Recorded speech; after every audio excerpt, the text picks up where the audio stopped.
Bonjour à tous, bienvenue, bonjour les devs, j'avais oublié. Bienvenue sur ce nouvel épisode de Double Slash, un épisode de news on est fin avril, mais on est encore en avril, donc voilà. Et comme d'habitude, nous sommes avec Alex. Salut Alex. Salut Patrick, salut tout le monde. Petit épisode de news. Effectivement, on va parler de PHP, de Laravel, d'extension PHP, évidemment d'IA avec du Firecrawl de Firebase qui vient avec des nouvelles features. Google qui va peut-être sanctionner du SEO, des choses comme ça. On va parler de tout ça dans cet épisode. Ouais, c'est parti. On remercie quand même, attends, avant de commencer, on va remercier les sponsors, comme d'habitude. Donc on remercie toutes les personnes qui contribuent, au podcast. J'ai vu qu'il y en avait un qui avait arrêté, il y a pas longtemps, il y a une semaine ou 2. On le remercie, de nous avoir soutenus jusqu'à mois d'avril là, donc Exactement. merci beaucoup. Et voilà, n'hésitez pas, hein, vous pouvez, contribuer, arrêter et cetera, il y a pas de problème, on vous remercie de toute façon de Et contribuer, pour, et pour le coup, ouais. c'est hyper simple. Voilà, ne vous sentez pas bloqué. Vous faites comme Oui. vous voulez. Et un autre moyen aussi de nous soutenir, en fait, c'est de mettre un petit pouce, une étoile sur votre application de podcast ou de parler ou de parler du podcast à vos collègues sur le plateau dev. Ça peut être toujours. Ça nous aide et ça nous fait extrêmement plaisir. Un petit commentaire, on fait tout pour réagir et pour répondre à vos questions. Yep. On attaque, Patrick. Yes, c'est parti. On commence tout de suite par l'univers PHP qui vient avec des extensions. Alors là, pour le coup, n'étant pas Ouais. complètement qualifié pour ça, il va falloir que tu nous expliques l'usage de ces extensions PHP. En fait, sur PHP, tu as déjà des extensions que tu vas rajouter, voilà, c'est des extensions qui sont écrites en C, je crois, la plupart du temps. Voilà, truc natif, donc ça fait hyper longtemps que ça existe. Et là, il y a un nouveau système qui est en train de se développer qui s'appelle Pi, P-I-E, qui sera géré de façon beaucoup plus simple. En fait, tu vas installer une librairie sur ton ordi et tu vas pouvoir, ou sur ton serveur, hein, Linux, n'importe quoi. Et alors, si tu descends un petit peu sur la page, tu verras. Et après, via une ligne de commande, tu vas pouvoir ajouter ou retirer des extensions juste avec une ligne de commande. Donc, ce sera beaucoup plus simple que la méthode actuelle. Donc, voilà, c'est un truc qui est en phase de développement. Et donc, qui devrait, je sais pas quand ils vont sortir ça, mais tu vois, après, tu fais pi install, pi uninstall, etc. Et ensuite, tu as toute une librairie sur Packagist d'extensions disponibles, voilà, pour augmenter PHP avec des librairies, tout ça.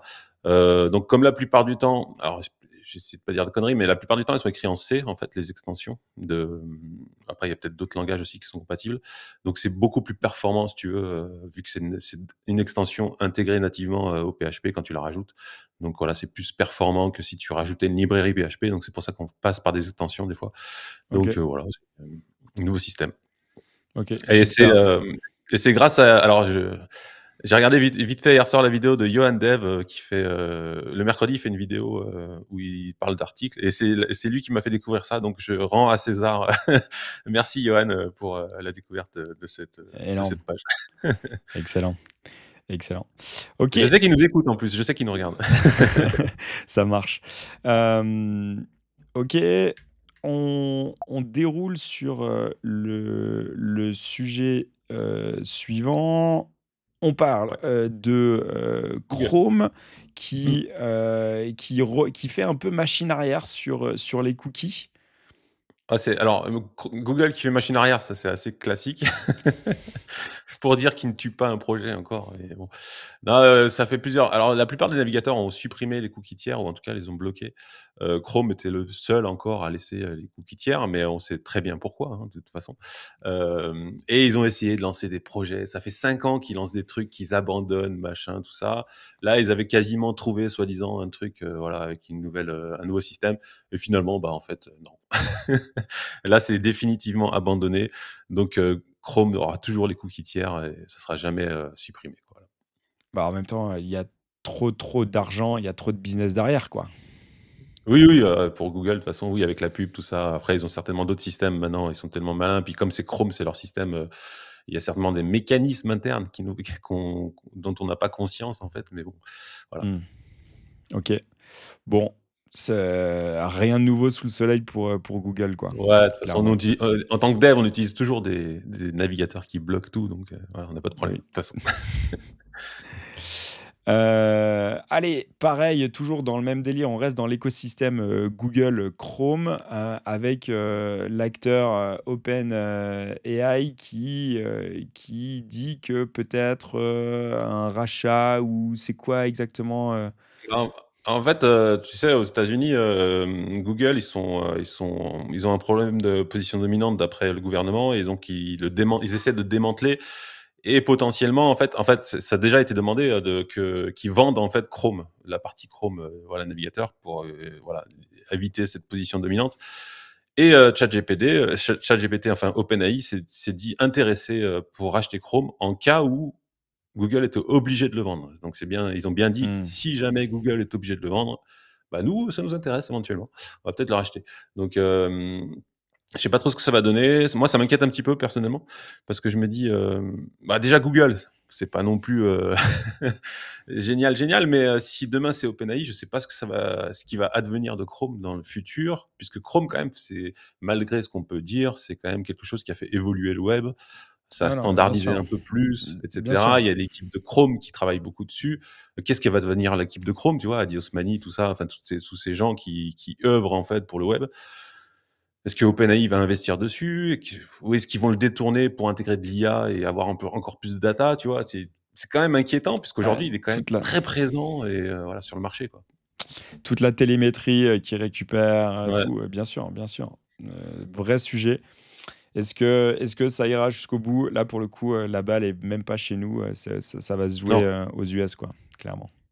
Ouais, ouais, ouais, donc voilà, à suivre mais inquiétant, quoi. Allez, ça va rajouter du boulot, à tous les DevOps qui n'ont pas encore, automatisé ce process. Le certificat, donc SSL, TLS, donc, qui vient en fait sécuriser, les connexions avec le serveur, avec des certificats. Tout simplement, va réduire en fait en temps, et donc on sera Mmh. obligé de les renouveler plus fréquemment. Hem Moi, quand j'ai vu ça, ça m'a pas trop choqué. J'ai dit: «OK, on s'en fout, quoi». Ouais, Heu et toi, tu me disais, en fait, bah, pas tant que ça. En fait, ça peut avoir un impact assez fort, en fait. non, mais en fait, pour nous, ça va, quoi, généralement, c'est automatisé les hébergements où on utilise des systèmes qui renouvellent automatiquement. Surtout qu'on utilise du Let's Encrypt, donc la plupart du temps, ça se renouvelle, tout ça, on n'a pas de problème. Mais c'est vrai que je pense pour des boîtes qui ont plein de sites avec des validations, des intranets, des machins, tout ça, où il y a beaucoup de sécurité, ça peut devenir problématique, en fait, de devoir, donc en 2029, tous les 47 jours, renouveler tous leurs certificats. Bon, ils vont automatiser et puis ils ont le temps, hein, d'ici 2029, mais voilà, Ouais. et ça a été acté, hein, c'est défini, voilà, ils ont défini et c'est acté. En 2029, le certificat va durer 47 jours. Donc tous les 47 jours, on renouvelle le certificat. Bon, et sinon, il y a plein de solutions pour automatiser ça facilement, et on fait ça une fois et puis terminé, quoi.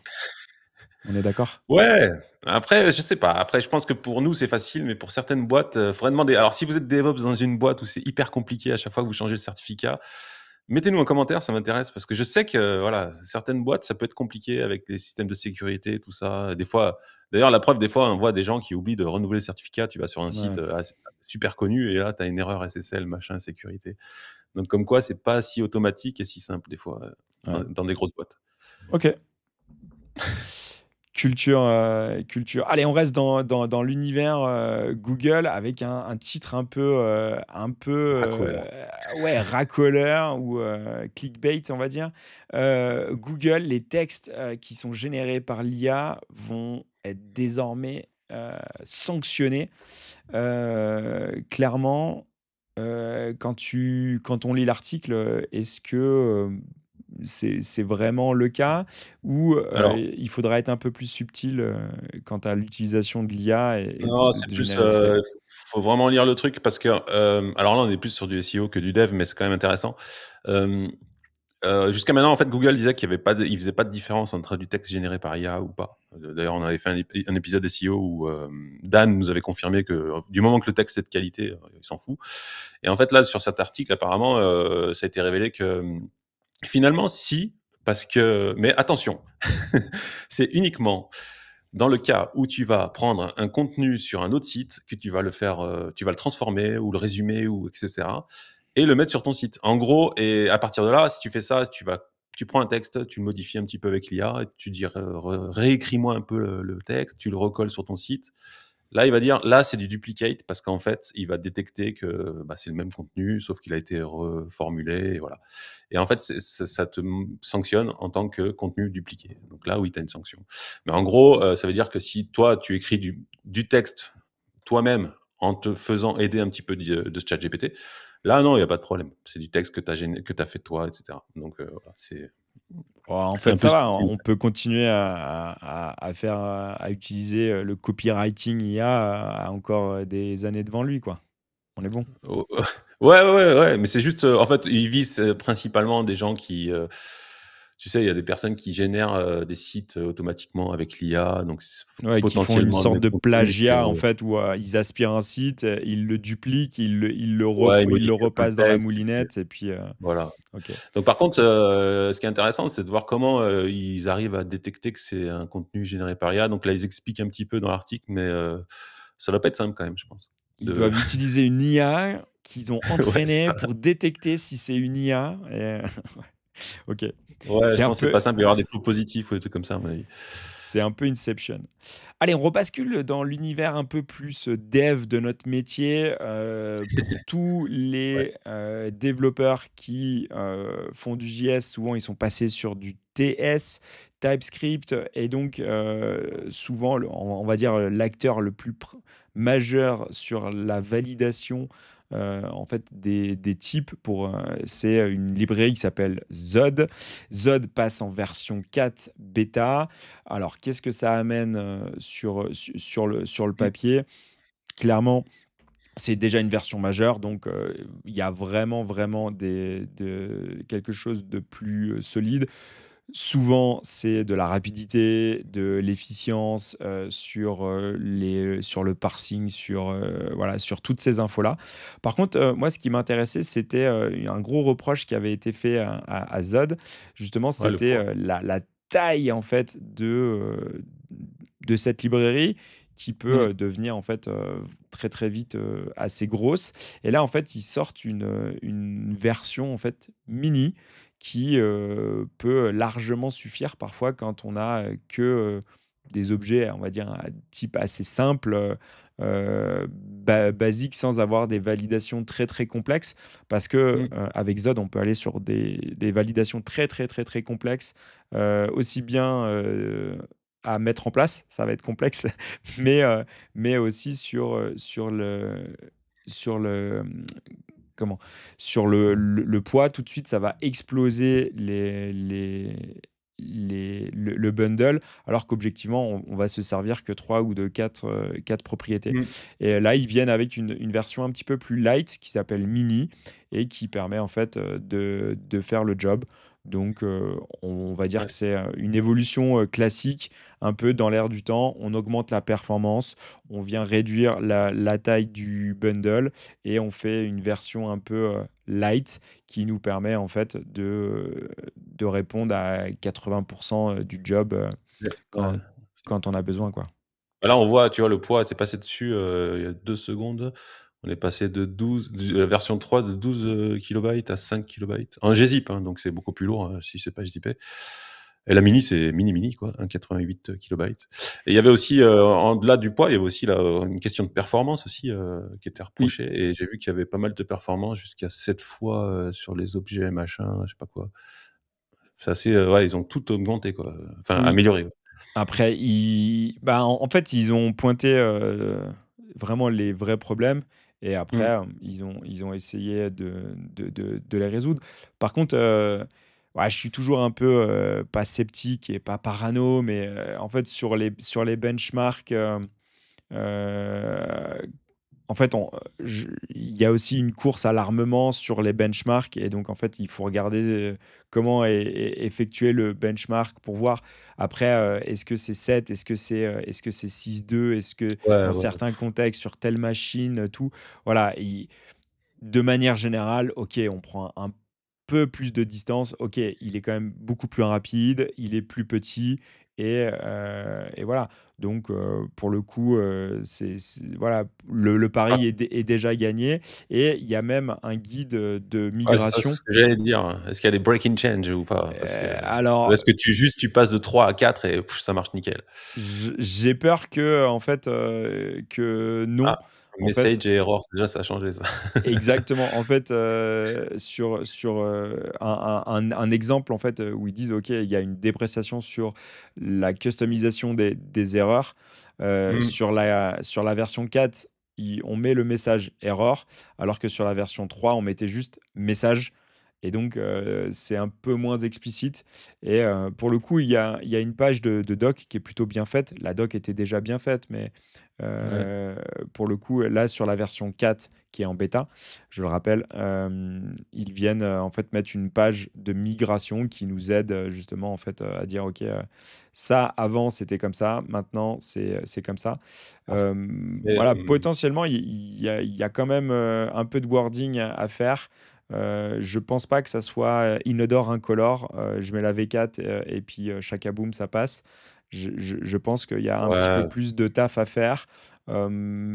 Après, je pense que même si elle est en bêta, si on implémente aujourd'hui un nouveau projet, autant partir directement sur la V4, ça me paraît, oui, oui. pertinent, quoi. Ouais, le temps Comme que tu ça finisses, ça sera sorti, quoi. exactement, exactement. Ouais.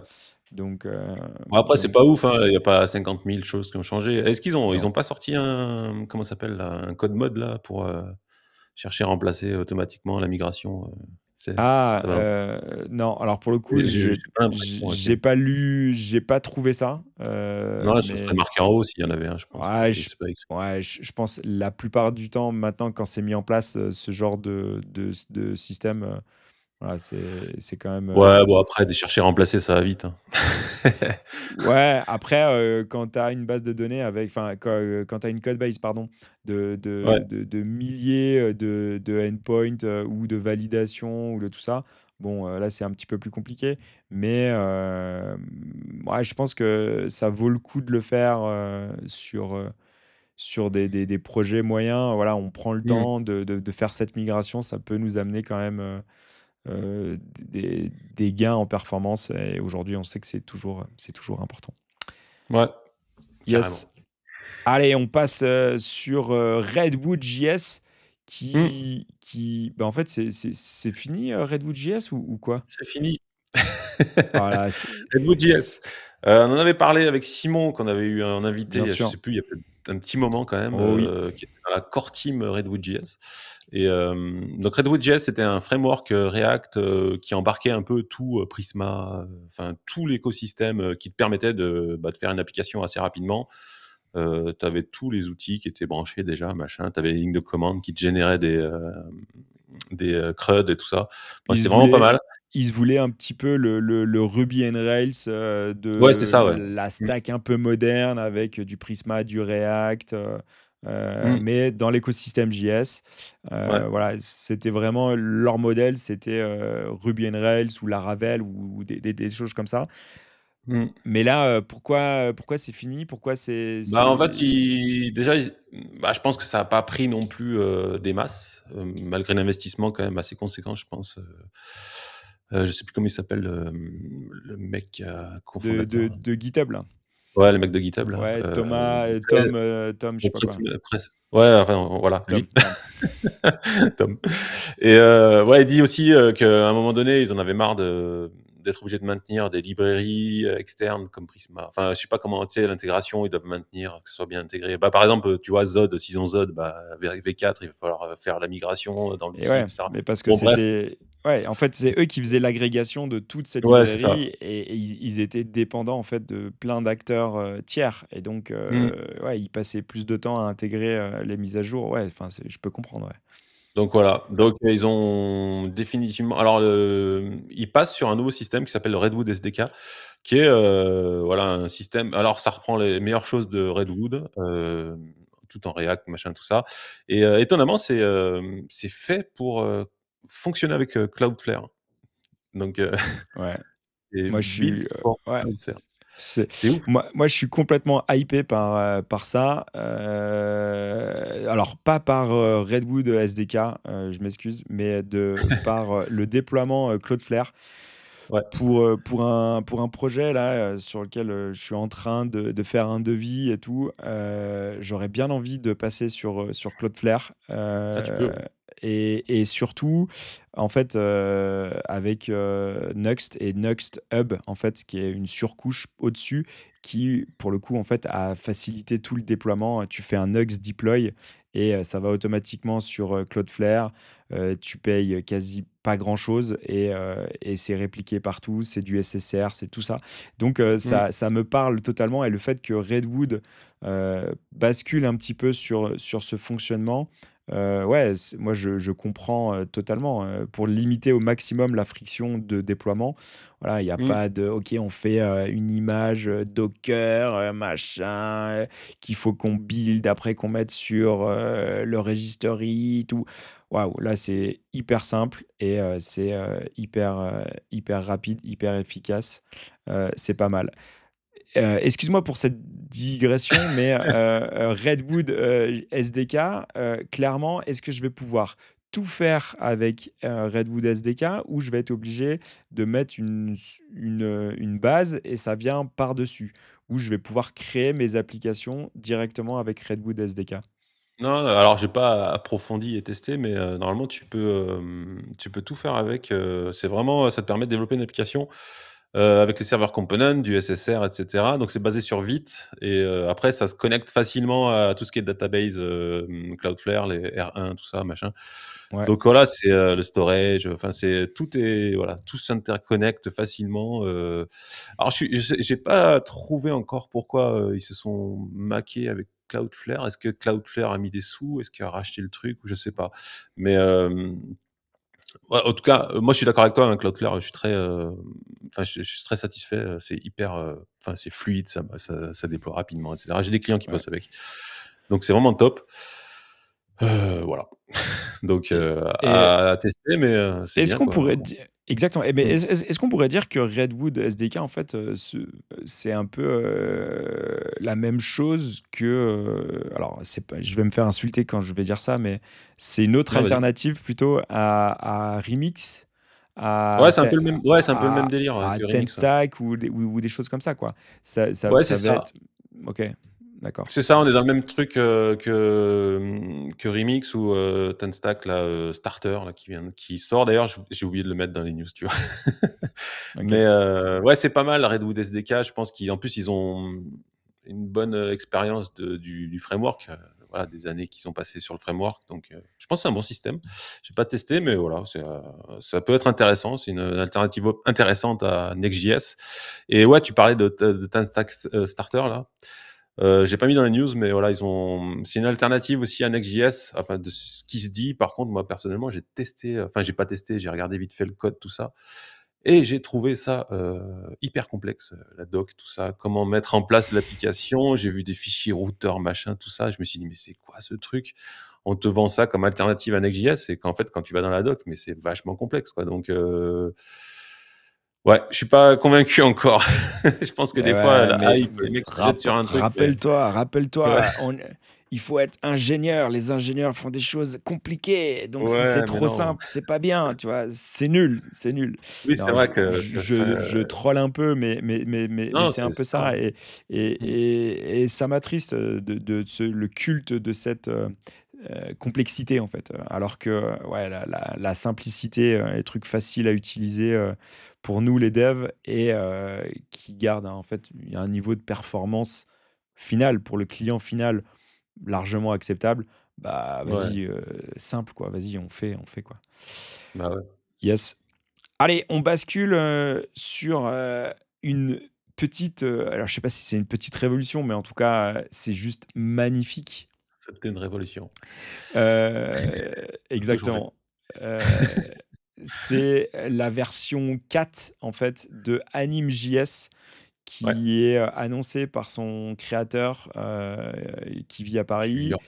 Julien, qui après, donc il annonce en fait sur un post, sur Twitter, justement la version 4 et qui vient aussi et surtout avec un site internet, mais de ma boule, quoi.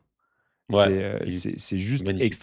c'est juste magnifique, tu passes du temps à scroller, à regarder, à regarder tout ça. Juste pour, le plaisir de scroller, tu y vas et on vous invite vraiment à aller voir ce site parce que, c'est juste, ouf. Évidemment, je pense que tout a été fait avec, AnimJS, hein, c'est normal vu que c'est le site, de la présentation. Mais, J'espère. ouais, j'espère. Mais en tout cas, c'est super, super Ouais, classe c'est une tuerie. et tout est expliqué, Et surtout, évidemment. il est enfin moi quand j'ai vu le tweet, j'ai ouvert sur le mobile et sur mobile, il marche aussi bien que sur, desktop, hein, donc c'est ça qui est ouf, en fait. Donc Les animations, animation, pareil, en full, mobile, ça déchire. animation full, full responsive, tout, c'est non, c'est hallucinant. Et moi, là où je suis hyper hypé par ce projet, c'est que, il annonce en fait, faire une formation en fait sur, comment il a utilisé, AnimJS et justement faire une formation ou vendre une formation sur l'utilisation de comment l'utiliser, comment, Mmh. comprendre, tout et ça me paraît super supra intéressant parce que, mine de rien, en fait, c'est assez complexe, toutes ces animations. Alors pour ceux qui n'ont pas vu, la série animation qu'on a faite il y a 2 ans, je crois, sur, Ouais. les animations en CSS, les animations en JS et les animations en 3D. On avait même, reçu, Simon Bruno qui est la on va dire Référence. la rockstar de Three.js Ouais. qui est la librairie de 3D. Voilà, on avait fait toute une série sur, les animations dans le web. On vous invite, à aller la voir. On parle vraiment des fondamentaux, donc on va dire c'est une série qui est un peu intemporelle et donc là, bah, AnimJS qui passe en version 4, ça a l'air super cool en tout cas. Ouais, puis je crois elle est pas très lourde, en fait, comme, librairie, hein, Bah, c'est souvent un reproche qui avait été fait, on va dire aux pionniers de l'animation sur le web, c'était GSAP, et ouais, souvent c'était, enfin, ça venait plomber le site parce ouais, que c'était mais GZAP, c'est vachement amélioré aussi, hein. hyper lourd. Et évidemment, derrière, est né, plein de librairies, AnimJS ou, Motion, Framework Motion et tout ça, qui ont mis l'accent vraiment sur la perf, et sur le poids. Et aujourd'hui, bah, c'est un peu la guerre Mmh. à ça parce que, on va dire, le client final veut des animations, quelque chose qui bouge, où il y a de la vie dans le site. Néanmoins, si la perf est complètement pourrie, bah, c'est pas bon non plus, quoi. Donc trouver, le juste milieu est toujours intéressant. Après Ouais. avec toutes les techniques de tree shaking, tout ça, voilà, c'est quand même Bah, après vachement, ils ont, tu sais, l'évolution des navigateurs et du CSS en particulier a fait que les librairies d'animation se sont vachement allégées parce qu'ils profitent en fait, des translates et tout ça, enfin quand tu regardes le code maintenant de GZAP ou des trucs comme ça, moi j'ai utilisé Motion, dernièrement, tu vois qu'ils utilisent beaucoup de CSS pour les mouvements et tout ça, translate et tout ça, donc ça s'est beaucoup amélioré grâce à ça et en plus c'est plus fluide et ça fait moins tourner le navigateur donc GZAP c'est beaucoup allégé, hein, au fil des années. carrément, carrément. Mmh. Yes. Allez, on passe, sur la suite. OK. Un un nouveau runtime encore? Encore? Oui et non. Ah, je me barre Alors, alors. ouais, Là, alors c'est bon. on a vu en fait, Deno, on a vu, Bun, apparaître, et là en fait, pourquoi en fait, refaire un nouveau, runtime? En fait, l'idée, c'est plus de, l'intégrer dans n'importe quel, projet Écosystème. et écosystème et Ouais. pourquoi pas, et comme il l'annonce en fait, de le mettre, directement dans les parties un peu, mobiles, pour pouvoir en fait, intégrer ça directement dans les parties mobiles. Alors comment ils vont intégrer ça? J'avoue, moi, ce qui m'intéresse, en fait, c'est de voir que, OK, ils sont en train de bosser dessus Mmh. et il y a quelque chose qui est en train de se faire sur, l'intégration d'un écosystème JS, d'un runtime JS, qu'on pourra exécuter, sur le mobile. OK, intéressant. À voir, comment ça évolue. Est-ce que, va y avoir de la suite?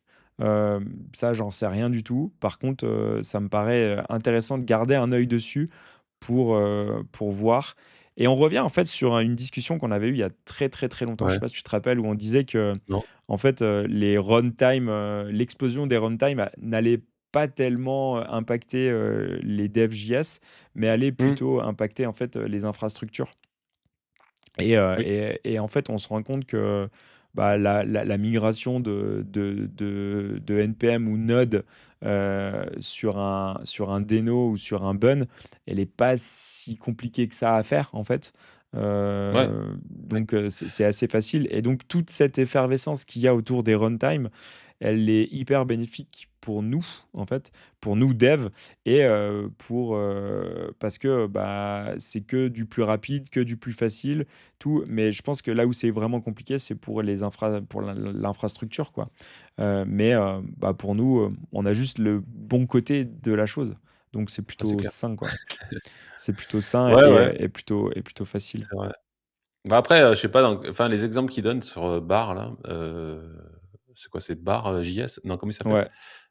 Je sais pas, je vois pas les cas d'usage en fait, mobile, machin. Je vois pas pourquoi enfin je comprends pas, faudrait que je regarde peut-être plus en détail, mais pourquoi à un moment donné, si tu as une application native, tu vas mettre du JS dedans, alors que le natif est normalement plus rapide, enfin plus il est Après compilé donc je sais pas, il faut Après, moi, bizarre. je vois, C'est c'est peut-être par un exemple, cas tu d'usage. vois, tu veux récupérer de la legacy où tu vas pas tout réécrire, tu vas pas Ouais, tout refaire, tu vois.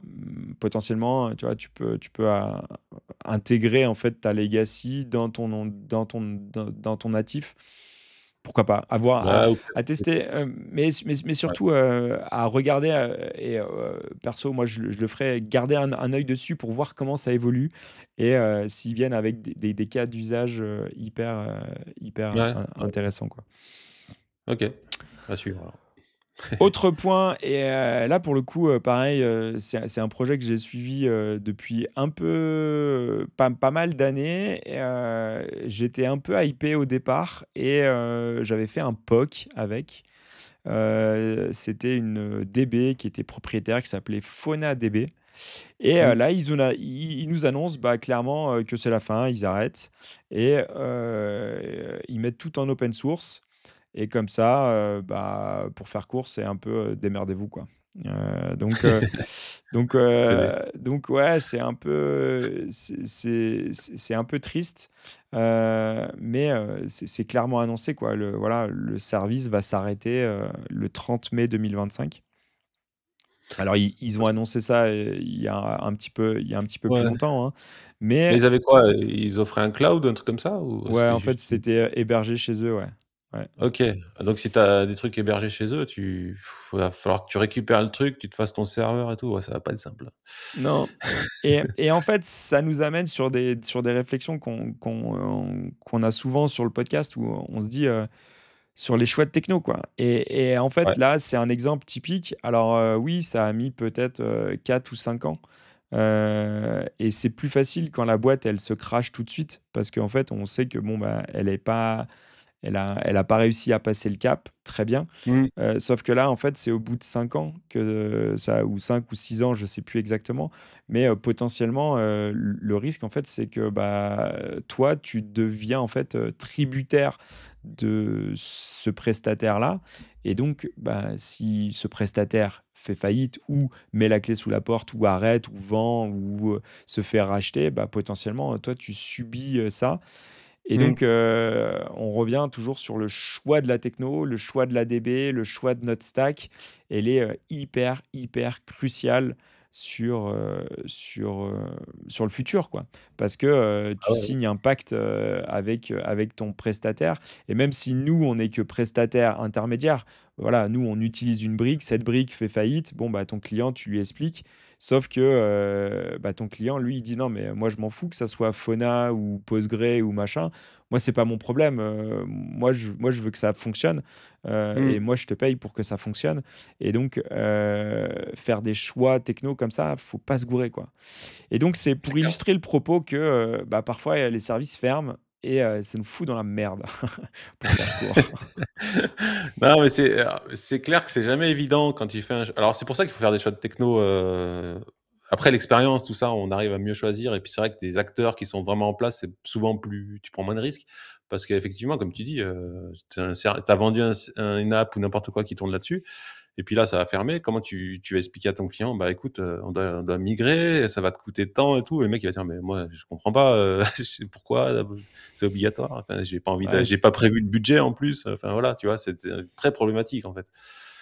Bon après, je sais pas, FaunaDB, je sais pas c'était quoi l'innovation? Parce que enfin, tu vois, le fait qu'ils ferment et qu'ils aient pas intéressé un grand acteur pour les racheter ou quoi que ce soit, c'est que enfin, l'offre était ah, peut-être pas si alléchante, en fait.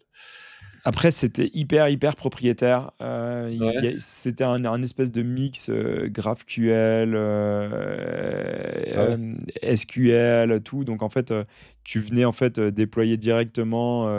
Si tu veux, c'est pour moi dans le même délire. C'est un peu le délire de SurilDB, tu vois, où en fait ouais, il venait agréger d'accord. du SQL du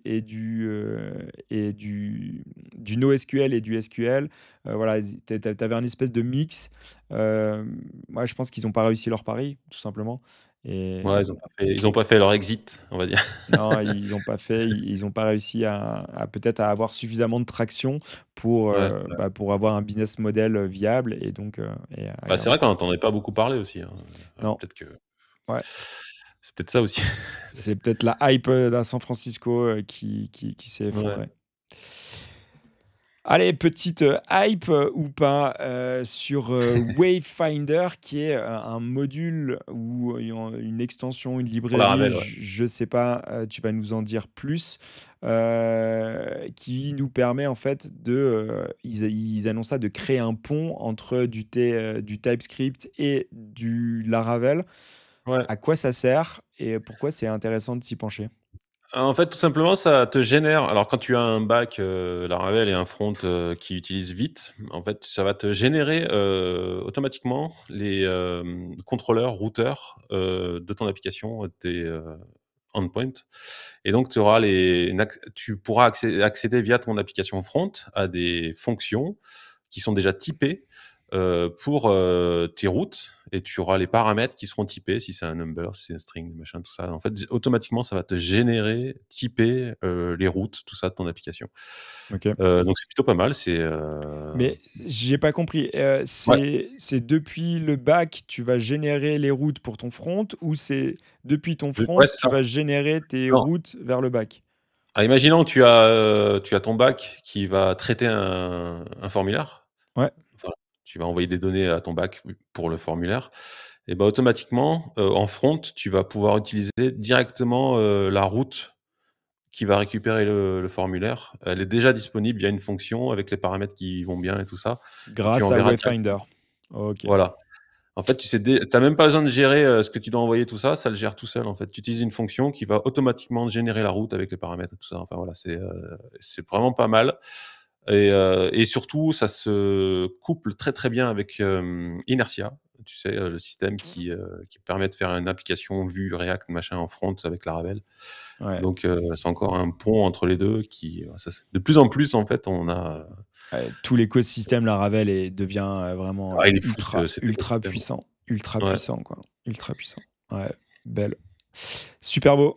OK. Amateur de Laravel, je pense que ça peut être, super Mmh. intéressant. On parlait tout à l'heure de MongoDB, de NoSQL, de SQL. Et là, il y a un nouvel acteur, on pourrait dire, Je sais totalement open source, qui se mmh. veut une alternative à MongoDB, mais qui est construit sur Postgre. Donc, Ouais. c'est quoi? C'est du NoSQL dans du SQL? C'est quoi ce délire? Ah non, c'est, alors FairyDB, alors je sais pas si c'est nouveau, mais j'en ai entendu à peine, enfin j'en ai entendu parler parce que justement, l'article, on en parlera juste après là. Ouais, c'est du MongoDB, donc c'est le fonctionnement de MongoDB, mais qui est basé sur, Postgre en fait. C'est une couche par-dessus Postgre, c'est voilà. C'est pas comme MongoDB où tu as vraiment un moteur qui, uniquement pour MongoDB tout ça. Donc et c'est, totalement open source et cetera et cetera, donc c'est pas mal. Et moi je l'ai vu, passer parce que ils sont en conflit en fait. MongoDB arrêtait pas de les attaquer, en leur disant qu'ils ont volé leur système, machin, leur techno et cetera. Alors que FairyDB leur dit: «Non, non, on n'a pas du tout la même techno, nous on est sur Postgre, ça a rien à voir» et cetera. Donc MongoDB veut les attaquer et cetera. Donc alors il faut savoir que MongoDB à la base c'était open source et qu'en 2018 ils ont changé les licences. Voilà, donc Ça c'est plus alors? open source.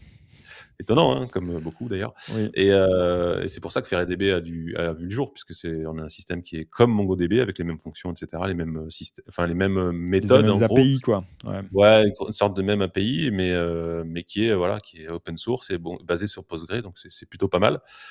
Voilà, OK. Par donc contre, c'est quoi? C'est une extension que tu mets sur ta base Postgre ou, mmh, c'est vraiment quelque chose à part? bonne question, je n'en sais rien du tout. OK, d'accord. OK. Bon, j'irai Faudrait voir, regarder dans la doc j'irai voir. OK, ou demander à ChatGPT. ouais, mais j'irai voir. Là, pour le Non, coup, tu vois, il faut mettre Postgre et ensuite tu mets FairyDB en plus, donc je pense que c'est une DB qui doit se connecter à ton Postgre si tu en as un, quoi. OK, donc en fait, c'est, juste un binaire à part qui vient se mettre en parallèle de ton application et Mmh. qui te permet en fait Ouais, d'utiliser la d'utiliser même tous les systèmes syntaxe, de MongoDB qui sont, ma foi, plutôt flexibles, hein. Après, c'est du NoSQL. Bon, voilà, on va pas débattre sur, NoSQL, SQL, mais après, je sais pas si tu peux facilement, ce serait intéressant de voir si par exemple, tu as un projet qui utilise MongoDB, est-ce que facilement tu peux passer sur FairyDB sans mmh, changer beaucoup tu vois, ton code et cetera? Je sais pas si ça fonctionne comme ça faire une et si migration, quoi. ouais et si jamais ça fonctionnait comme ça, tu vois, où tu pourrais migrer, de MongoDB à FairyDB sans trop changer ton code, ça pourrait être un truc plutôt intéressant. Et pour le Pour coup, sortir de MongoDB, quoi. il y a une page, dédiée à ça sur la doc, Mmh. «Faire votre migration depuis MongoDB». Et donc, il nous explique tout, comment faire. Donc, ça paraît, assez fluide et assez Ouais. facile à tester évidemment, mais plutôt intéressant et puis si c'est open source, après qui il y a derrière, qui voilà, intéressant. Ouais, à voir si ça finit pas comme FaunaDB, mais Exactement, exactement. non, là, c'est différent parce qu'on est vraiment sur un projet open source, il y aura une communauté, tout ça. Enfin, il y a déjà une communauté, donc il y a pas de problème. Ça marche. Allez, on passe sur des trucs un peu plus, design, stylé, super sympa. Je pense qu'on connaît tous, tout l'écosystème de composants, ChatCN/UI. Et là, en fait, on vient présenter un site qui nous permet, en fait, de créer nous-mêmes un thème, pour pouvoir, en fait, venir un peu, customiser, tous ces composants-là et Mmh. ça a l'air plutôt pas mal. Ouais, c'est pas mal parce que ça, c'est vraiment, tu peux customiser un thème, changer, en fait, j'avais vu un post, je sais plus sur quoi, sur LinkedIn ou sur Twitter où il disait: «Ouais, c'est super, ChatCN, tout ça, machin, mais à force, tous les sites se ressemblent, c'est pas possible, quoi». Oui.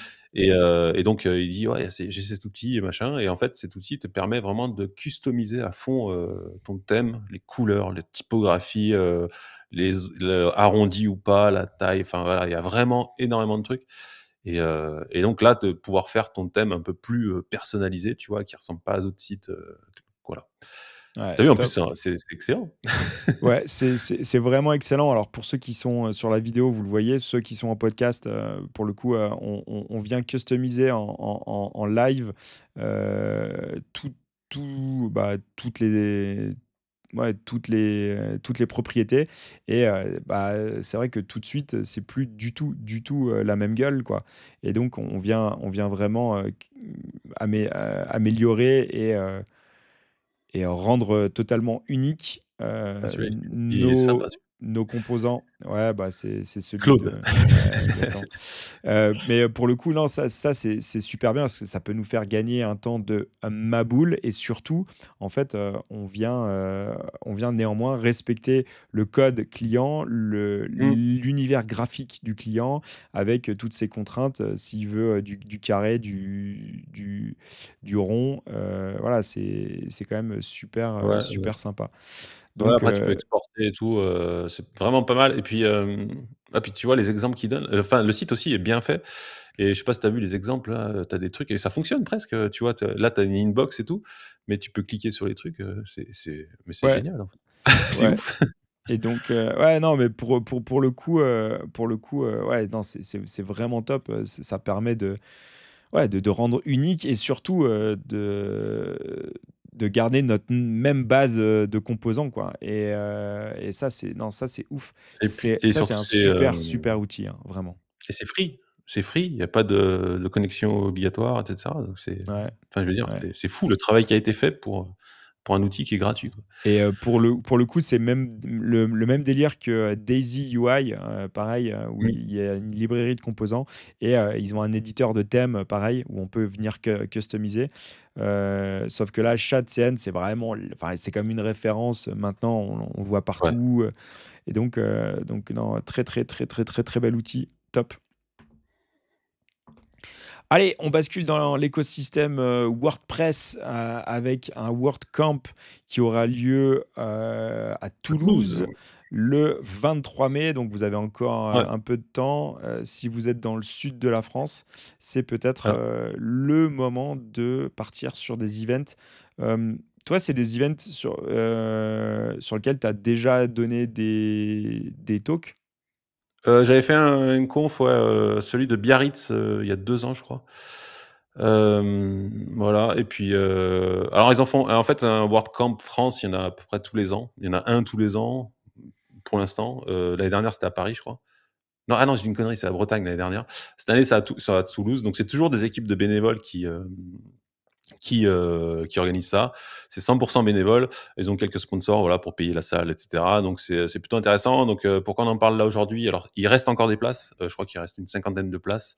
C'est pas hors de prix, hein, je crois que c'est 40 balles ou un truc comme ça, le ticket. Ouais, Alors ça dure une journée et on voilà, il y a est très plusieurs loin conférences. des confs, américaines ou anglaises, avec des tickets à Ah 400, ouais, mais ils sont 500 malades. balles, pour la journée, quoi. Tu là, tu fais: Ah «Waouh!» mais moi j'hallucine. Tu vois c'est quoi la conf, aux Pays-Bas là qui est, Vite, ouais, le JS Nation ou un truc comme ça, là. le prix, il est indécent. Moi, je Ouais, comprends pas, en fait, le tarif, plus le voyage, le train, l'hôtel et tout, mais c'est pas possible, en fait. C'est trop cher, quoi. c'est ça. Donc là, c'est vraiment pas très, très, cher, le billet. Il en reste un petit peu encore, donc Accessible. si ça vous intéresse, voilà, c'est accessible. C'est ce qu'ils veulent d'ailleurs, hein. C'est le but de ces trucs-là, c'est accessible. Ça vous permet de rencontrer la communauté. C'est intéressant parce que c'est une communauté, WordPress qui est assez intéressante. Voilà, c'est assez, bienveillante, tout ça.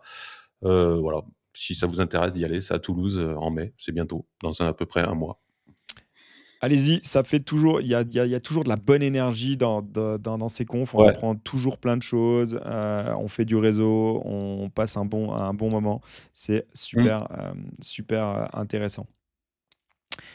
Allez, on rentre, dans l'écosystème, IA, on va dire, avec, la sortie de Firebase. Alors Firebase, tout le monde connaît Firebase qui est, l'outil qui nous permet en fait, il y a très, très, très longtemps, qui nous a permis en fait d'avoir tout un écosystème intégré et tout, qui maintenant s'est fait racheter par Google et mmh, aujourd'hui, ils reviennent avec, un outil qu'ils appellent Firebase Studio qui, pour le coup, en fait, se veut un peu, l'équivalent de Bold, ou de V0.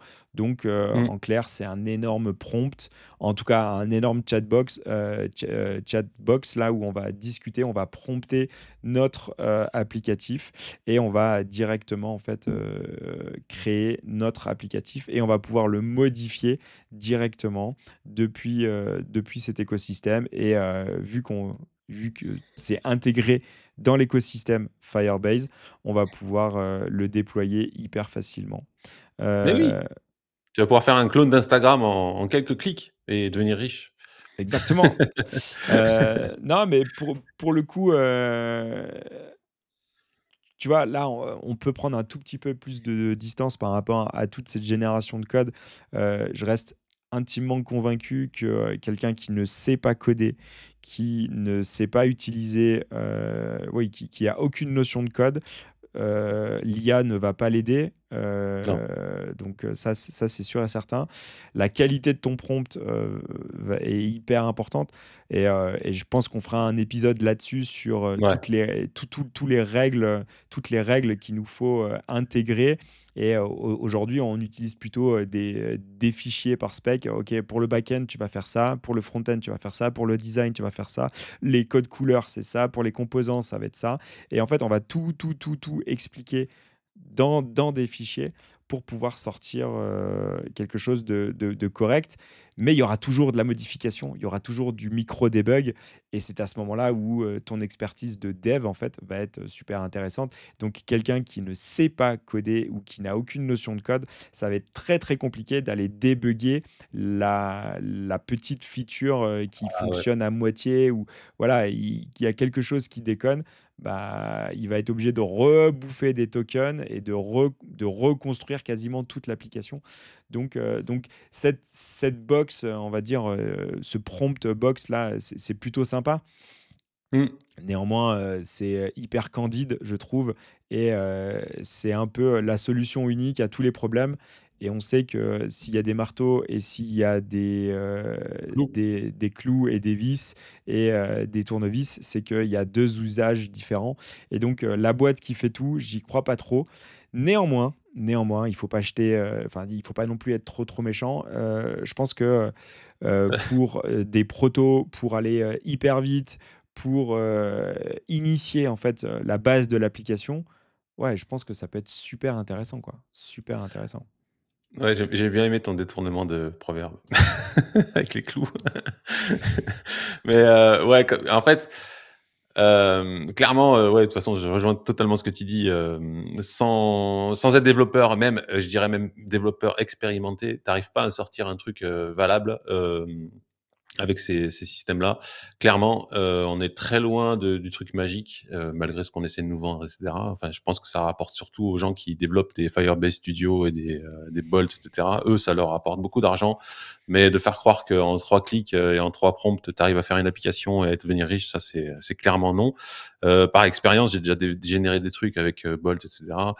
C'est pas utilisable en l'état et souvent il faut faire des itérations, modifier le code et cetera. Donc c'est vraiment et puis, ouais, il y a beaucoup le code est pas propre clairement et il s'en mêle les pinceaux quand ça devient un peu plus complexe et cetera. Donc on est très, très, très, très loin d'un truc, magique et enfin voilà. Mais on en parlera juste après parce qu'on va revenir sur une étude, Ouais. Et pour le coup, je te trouve un petit peu dur, ah si, non, tu vois, moi, j'ai utilisé Bold, pour mon client là, je ouais, voulais faire, un ticket de caisse. Et en fait, je voulais faire un ticket de caisse en mode ticket de caisse, thermique, tu vois? Mais pour le web. Donc en fait, je voulais avoir un design, en mode ticket de caisse thermique, tu vois? Et ouais. comme si ça sortait, de la machine, thermique, tu vois? Mmh mh. Et en fait, j'ai prompté, et le rendu, il a fait, 85 du truc, Ouais, c'est c'était ça, ouais. fait, quoi, Mmh. tu vois? Et sur la fin, j'ai juste, tweaké un tout petit peu. Je suis venu Mmh. variabiliser, je suis venu, en fait, mettre ma loupe, parce que je récupère mes données. Mais franchement, c'était plutôt pas Ouais, mais mal, quoi. derrière, tu vois? Alors, oui, oui, non, mais après, derrière, tu as analysé le code, tu as vérifié que c'était OK, Ah ouais, puis on tu as est d'accord. complété et finalisé. Et après, je trouve il est très bon, oui, effectivement, sur du truc classique, CSS, HTML. Ils sont très bons en React et tout ça, tout ce qui est application JS. Par contre, si tu lui demandes autre chose, alors il est incapable de le faire. Et moi aussi, j'ai fait un prototype, là, il y a pas longtemps. Je voulais un système, de calendrier, avec des jours, machin, pour pouvoir ajouter des trucs dans les cases et tout ça. Il me l'a fait rapidement, j'ai itéré, tout ça. Ça me permet de faire un prototype, tu vois? Mais derrière, je vais pas forcément l'utiliser, tu vois. C'est juste pour montrer l'idée que j'ai. La problématique, c'est d'être développeur expérimenté, valider le truc, tout ça, mais aussi de savoir ce qu'on veut. C'est ça aussi la difficulté. Ah, mais même le client n'arrive Exactement. pas à verbaliser ça, donc de toute Voilà, façon, si tu sais pas le c'est verbaliser et l'exprimer, alors là, c'est même pas la peine, quoi. bien sûr. Mais de toute façon, on revient toujours sur la même chose. Le concept de base sur du prompt, Ouais. machin, c'est shit in, shit out. Ça, c'est clair. Ah bah, Mais c'est clair. si le client qui lui-même n'est pas en capacité de verbaliser clairement son besoin, il utilise une chatbox comme ça là, c'est mort, c'est mort. Ah non, il va sortir un truc Il va pourri, il va sortir dire: le «Bah, c'est truc nul». de la merde. Mais c'est pas grave. Nous, si on est un petit peu, alors sans nous passer pour des mecs plus malins que tout le monde, mais si on arrive à utiliser ça à tirer profit, on peut construire. Moi, je dis, même si elle fait 50% de Oui. l'application et nous, on a juste à faire les 50 autres, ben, on a déjà gagné 50% de prod, quoi, de production. Ouais, ouais, ouais, ouais. Et en plus, des trucs peut-être pas toujours super marrants à faire. Mmh. Bah, autant Oui, bah, je l'utiliser, suis quoi, d'accord. tu vois? Sur Autant certains trucs l'utiliser. qui ont pas vraiment de plus-value, que voilà, c'est plutôt chiant à faire alors que c'est pas très compliqué, mais tu as pas envie de le faire, ou des prototypes ou des trucs comme ça, ou des POC et tout ça. Là, ouais, ouais, ça c'est intéressant, c'est très intéressant, clairement. Ouais, pour en revenir vite fait à Firebase Studio, parce que du coup, ouais, c'était juste pour dire, bah, en fait, tu sais, ils étaient un petit peu obligés de sortir un truc dans ce style parce que Grok, qu'est-ce que je raconte? Bolt, ils sont backés avec Supabase et Netlify, normalement. Donc, c'est un peu l'écosystème où tu vas déployer ta Supabase qui est Eh oui, intégrée, tout eh ça. oui. Donc là, on retrouve un peu le même système où tu as bah, Firebase, le déploiement, tout ça. Donc, un peu dans, tu vois. Ah, c'est un petit peu la guéguerre à sortir tous un peu les mêmes. Ils sont tous à se suivre les uns après les autres. Vas-y, moi je fais ci. Ah bah je fais la même chose. Je rajoute un petit truc en plus. Là, c'est un petit peu la course, quoi. Mais bon. Bon, après, ça, on en profite. Hein, c'est cool, mais Exactement, exactement. Et vu qu'on parle d'IA, il y a le fameux, report qui est devenu un peu un standard dans toutes les industries. On a le droit au Rust, au CSS, au JS, au tout ça. Et là, c'est le hmm. State of Web Dev IA, en 2025. Je crois que c'est le Heu premier. Je pense que c'est le Alors, premier qu'ils ont. ouais, je crois, ouais, je pense que c'est le premier, ouais. Ouais. Mais ça s'inscrit dans ce reporting un peu Hmm. de dev IA, et est-ce qu'on va pouvoir le mettre en français? Et ben non, on ne pourra pas le mettre En en roumain, si français, tu veux. donc on va rester en anglais. Et ce qui est intéressant, c'est de regarder en fait, les Bon, la peut-être démo, c'est toujours les Américains. exactement, la Ouais, 6% de démographie, France. c'est quand même plutôt, des Américains. Mais moi, ce qui m'intéresse, c'est regarder, l'âge, en fait, l'âge. Et Ouais. là, tu te rends compte que, tu vois, c'est pas un truc, de jeunes spécialement, quoi, tu vois? C'est de 30 40 ans, Hmm. qui c'est eux qui l'utilisent le plus, quoi. Donc ce qui veut à 30 ans, on considère, voilà, que normalement, soit tu as fait ça, tout de suite, et donc tu es pas un rookie, soit tu es en reconversion, tu as déjà eu une vie professionnelle avant. Mais c'est intéressant de voir quand même que, c'est, Ouais. Après, ça, c'est les répondants. Après, c'est sûr que les 20-29, il aurait fallu me mettre sur TikTok pour qu'ils répondent. Mais bon. ouais, Ah, c'était c'était facile, ça. c'était facile, c'était gratuit, c'était facile. Hem, Par contre, ce qui est intéressant, c'est de voir en fait, quel modèle est utilisé. Ouais. Et c'est étonnant, mais enfin non, c'est pas étonnant. Mais ChatGPT est vraiment majoritaire Ouais, sur les modèles utilisés. Donc en gros, ils vont sur l'interface ChatGPT pour poser les questions, quoi. ouais. Et je suis surpris de ça, tu vois? Je pensais Ouais. que, tu vois, sur les devs, il y avait un petit peu plus, de autre chose, quoi, tu vois? Vraiment sur l'exécution du code, je sais pas si ChatGPT, Bah est vraiment le meilleur, quoi. bah, non, non, il faut voir au niveau du alors ça, c'est l'expérience, hein, c'est les gens utilisent ChatGPT, après Claude, bah, Claude, ouais, et Copilot, mais attends, tu où là? Ouais, sur les modèles, juste, le sentiment, tu peux passer sur l'onglet sentiment, juste, Heu, au-dessus des Hop, graphes là? Ouais, voilà. Est-ce qu'on est dans le même, ouais, c'est pareil, ça change pas des masses, quoi. C'est compliqué leurs graphiques là à lire un peu. Ouais. Je comprends tout. Alors moi là, je vois Perplexity. Je sais pas si toi tu utilises Perplexity, Ouais, un peu, ouais. sur Mmh. les recherches. Moi, je suis devenu de plus en plus, adepte, de cette recherche, Ouais, mixée, recherche plus LLM. Je trouve que le résultat sorti est vachement plus intéressant, vachement plus effectivement, ouais. exploitable et je suis devenu vraiment, vraiment fan de ça. J'ai pas encore Ouais. poussé, jusqu'au maximum, mais c'est super intéressant. Alors c'est marrant parce que moi Perplexity, j'avais essayé il y a peut-être un moment, hein, peut-être un an et demi et j'avais pas du tout aimé. Je trouvais ça tu vois, je préférais Google, voilà, je veux un résultat Ouais. rapide et puis c'est vrai que maintenant j'utilise plus alors comme quoi c'est moi peut-être moi qui ai évolué ou c'est Perplexity qui s'est amélioré, mais maintenant j'utilise et je trouve ça plutôt cool Ouais. et puis, tu as Copilot, Search aussi qui est sorti là, de Microsoft, qui est équivalent à Perplexity, qui est mais j'ai testé encore ce matin et c'est un peu équivalent et c'est pas mal et Perplexity, je sais pas si tu as vu aussi, il y a un système où, il te suggère des news, tout ça dans l'application. Ouais. C'est pas mal. Je sais pas si tu l'utilises, mais ça, c'est pas mal. Oui. J'utilise et moi, je suis gros fan de l'utilisation, via, tu sais, où en fait tu viens tu gardes ton contexte et tu viens mettre en sauvegarde si tu veux. Donc OK, tu crées ton dossier, Mmh. je sais pas, tu veux faire, sur un sujet particulier, tu vois? Et bam, bam, bam et tu mets tout et en fait tu peux tout hiérarchiser, structurer, sauver, partager et tout. Super, super intéressant. Je suis complètement fan. On revient sur notre Ouais, state, JS, IA justement. tu vois? Autre point qui est intéressant, c'est de voir les IDE Idée. sur lesquels, Ouais. on utilise.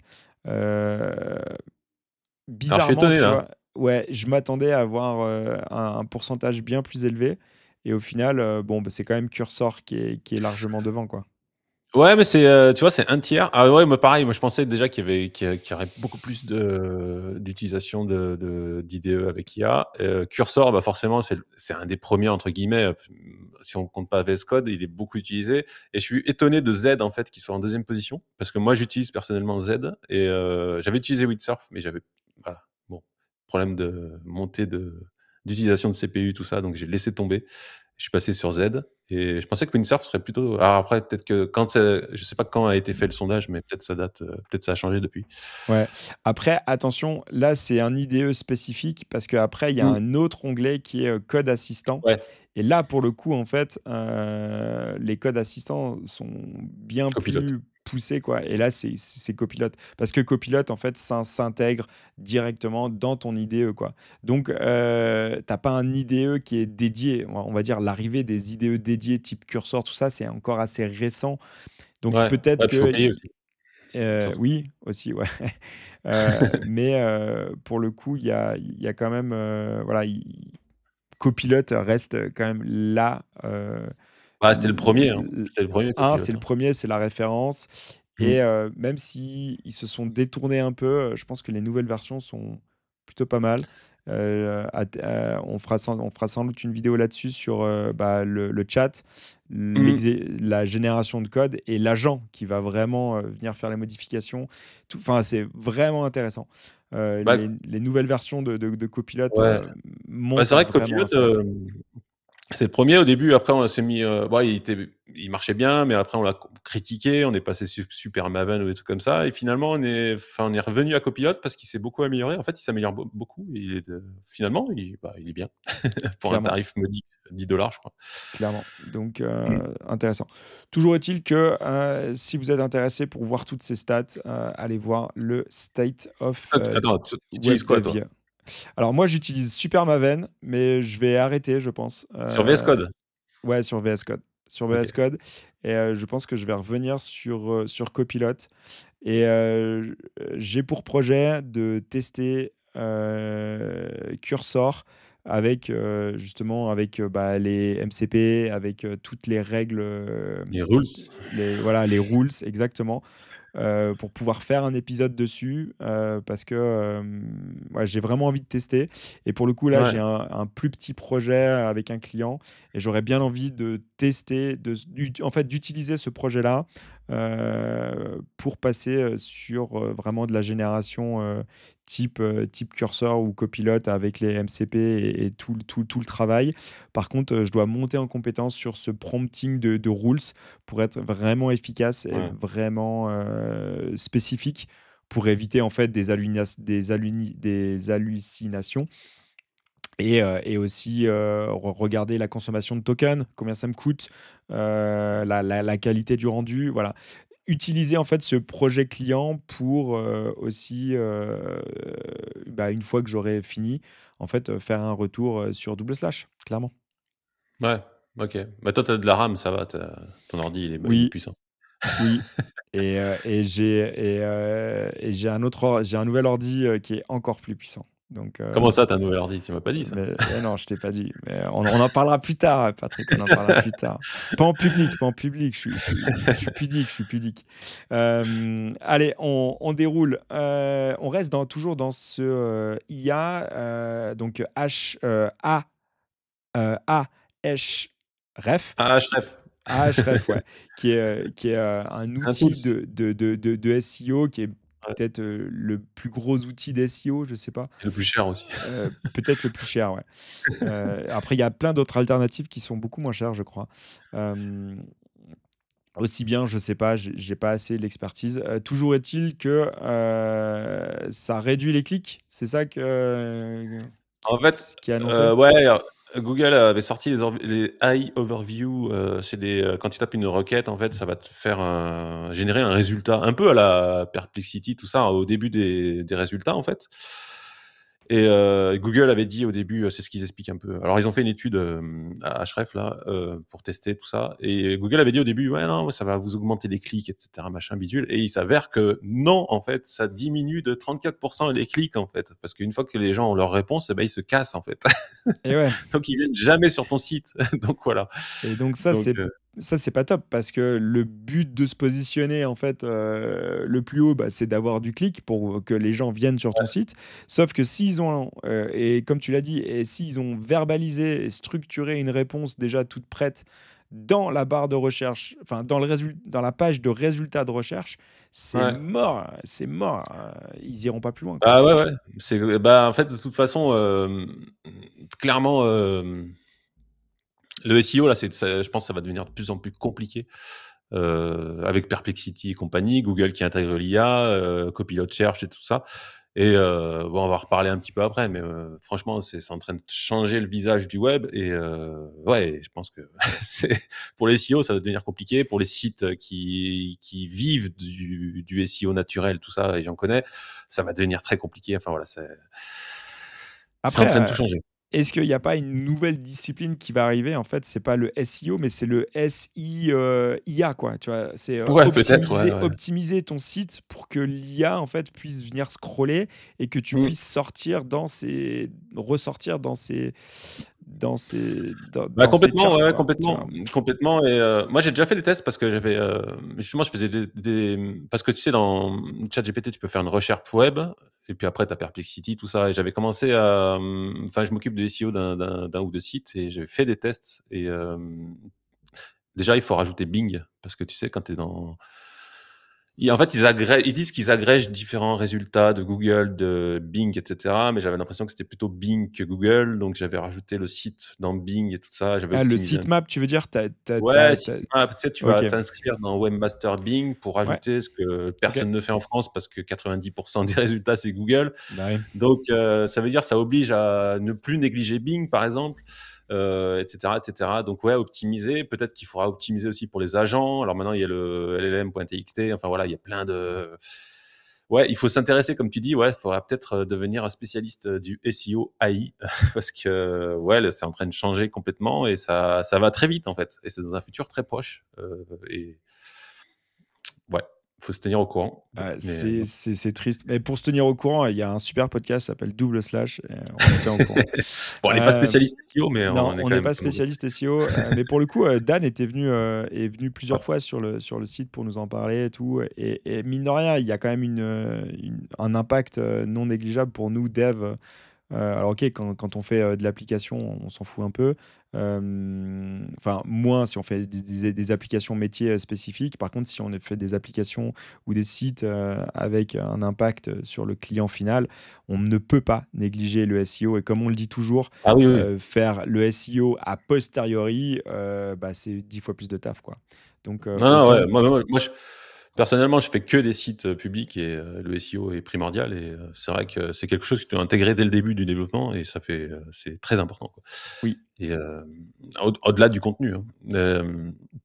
Mais oui, oui, de toute façon, ouais, c'est chaud. C'est chaud pour les sites, enfin, moi, j'ai des clients qui voilà, qui ont des sites qui tournent beaucoup et qui génèrent du revenu grâce aux clics qui viennent de Google et cetera et là, depuis quelques années, les algorithmes de Google changent régulièrement. Il y a du mouvement et ils peuvent p perdre la moitié de leurs visites en quelques semaines, sans raison enfin, voilà et là, si en plus tu rajoutes les AI overview qui t'enlèvent des des clics, ça devient vraiment très, très chaud, Ouais. quoi. Ouais.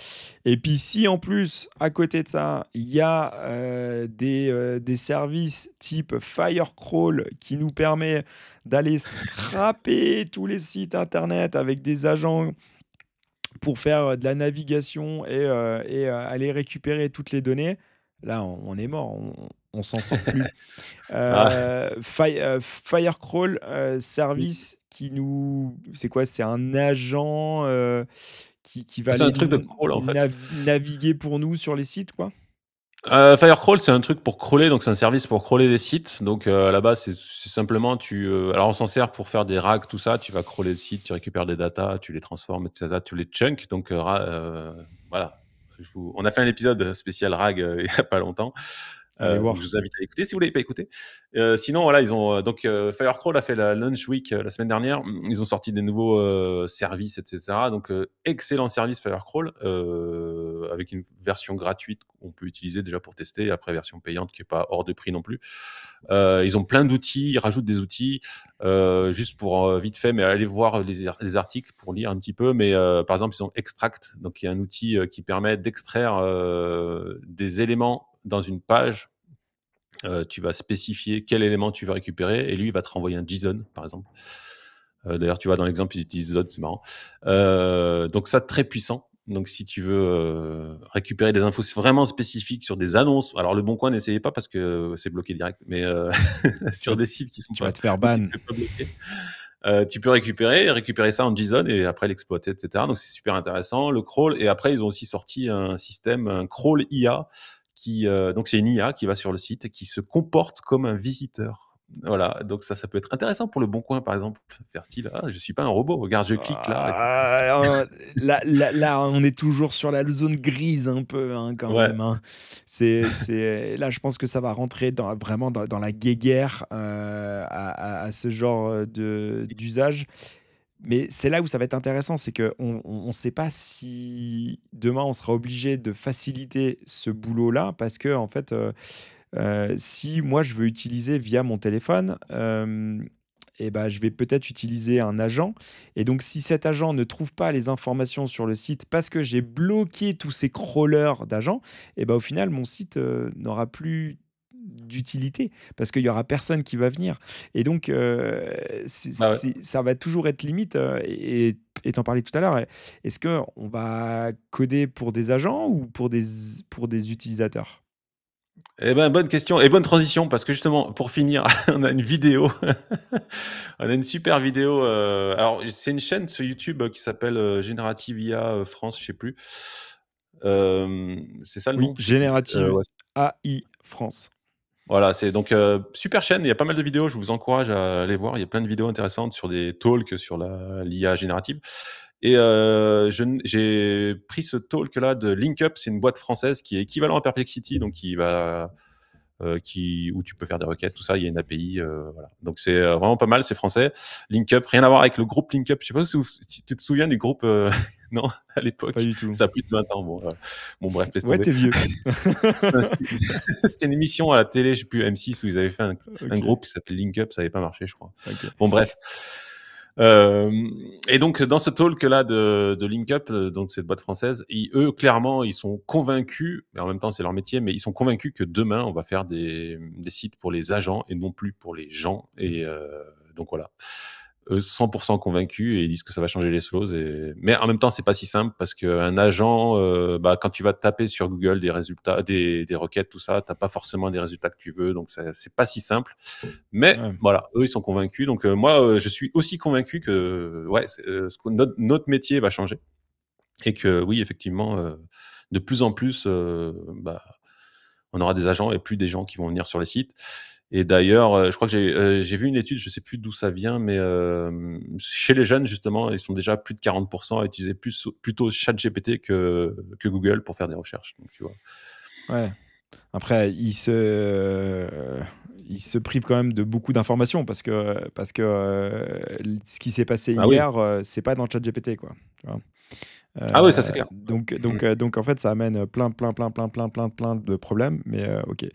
Toujours est-il que aller voir cette, petite, conférence qui dure, 22 minutes, là, qui peut Mmh. être intéressant sur, le sujet un peu, Ouais, website, ouais, ouais. versus, agent, Et il y en super. a une aussi, il y en a une aussi intéressante sur, les MCP, des mecs de Docker qui expliquent, comment ils ont développé et d'ailleurs, ils recommandent, quand tu fais des MCP d'utiliser Docker en local pour éviter que le MCP puisse aller, taper Accéder n'importe où dans ton ailleurs. ordi. Eh oui, eh Ouais. bah, oui. Mais pour le coup, on en parlera quand on fera notre épisode spécial sur les MCP, mais Ouais, ouais, contextualiser le truc, évidemment. Cool, super. Écoute, on en reste là pour cet épisode, Patrick? ouais, Ça c'est te déjà va? pas mal. Ah mais on est C'est bon là. déjà pas mal. Écoutez, un grand merci à tous ceux qui sont restés au bout de l'épisode. Un petit pouce, un petit commentaire, ça nous fait extrêmement plaisir. Ouais. Si vous avez des questions, mettez-les en commentaire, on nous prend le temps d'y répondre. Et puis on vous dit, à bientôt. Ouais, à Ciao, bientôt. ciao. Ciao.